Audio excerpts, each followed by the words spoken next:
లక్ష క్యూసెక్కుల నీళ్లు, ఒకటి కాదు రెండు కాదు, లక్ష క్యూసెక్కుల నీళ్లు కన్నెపల్లి దగ్గర కిందికి సముద్రంలోకి వృధాగా పోతా ఉన్నాయి.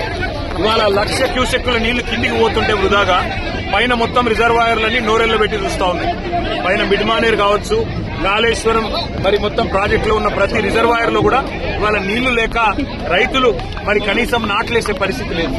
కింద లక్ష క్యూసెక్కుల నీళ్లు ఏవైతే వృధాగా పోతున్నాయో వాటిని చూపెట్టడానికి రైతులు మొత్తం తెలంగాణలోని రైతాంగం మొత్తానికి ఈ ప్రభుత్వం యొక్క దుర్మార్గమైన వైఖరిని చూపెట్టడానికి కన్నెపల్లి దగ్గర పంప్ హౌస్ లో మోటార్లు చాలు చేస్తే మేడిగడ్డ బరాజ్ తో సంబంధం లేకుండా ఇవాళ మొత్తం తెలంగాణను సస్యశ్యామలం చేసే విధంగా కాళేశ్వరం ప్రాజెక్టు కేసీఆర్ గారు డిజైన్ చేసినారు.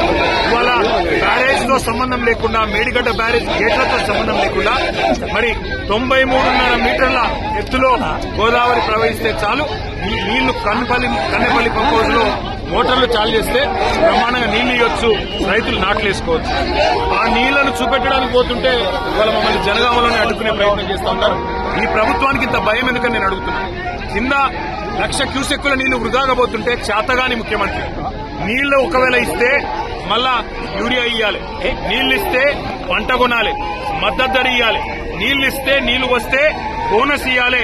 ఈ బాధంతా నాకెందుకు, రైతులను ఎండబెట్టాలి, రైతుల పొలాలకు నీళ్లు రానియద్దని చెప్పి కింద బ్రహ్మాండంగా నీళ్లు ఇచ్చే సౌలత్ ఉంటే దాన్ని పండబెట్టిన ముఖ్యమంత్రి గారి వైఖరి, ఈ ప్రభుత్వం యొక్క దుర్మార్గమైన రైతు వ్యతిరేక వైఖరి చూపెట్టడానికి మేము బయలుదేరితే వాళ్ళని చూడొచ్చు, మా వాళ్ళందరినీ అడ్డుకుంటా ఉన్నారు, మా ఎమ్మెల్యేలని, మా ఎంపీలు.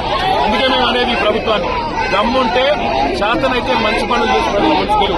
ఇవాళ ఉద్దేశపూర్వకంగా మమ్మల్ని అడ్డుకొని వరంగల్ జిల్లాలోనే మరి ఇక్కడికిక్కడే ఆపాలని మీ ప్రయత్నం ఏదైతున్నదో ఖచ్చితంగా పోలీసులకు మరలబడైనా ఇక్కడి నుంచి పోతాం.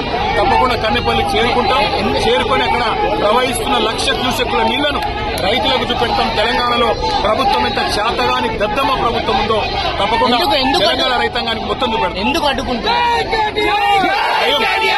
భయం ఎందుకు? కింద లక్ష క్యూసెక్కుల నీళ్లు పోతుంటే చేతగాని ముఖ్యమంత్రి, కింద లక్ష క్యూసెక్కుల నీళ్లు పోతుంటే పైన పంటలు ఎండుతుంటే నాట్లేసే పరిస్థితి లేకపోతే కనీసం పట్టించుకునే తెలివిలేని ముఖ్యమంత్రి వాళ్ళ ప్రభుత్వం యొక్క దొంగతనం బయటపడుతుందనే భయంతో ఇలా మమ్మల్ని పోకుండా ఇక్కడ నిరోధించే ప్రయత్నం చేస్తాం. రేవంత్ రెడ్డి సూచనలు రేవంత్ రెడ్డి అనే సన్నాసి సూచనల మేరకు అడ్డుకుంటున్నారు. దాన్ని వదిలిపెట్టాం. తప్పకుండా కన్నెపల్లి చేరుకుంటాం. లక్ష క్యూసెక్ల నీళ్లు ఇవాళ రైతులకు చూపెట్టాం. నెక్స్ట్ చేయండి, మా పని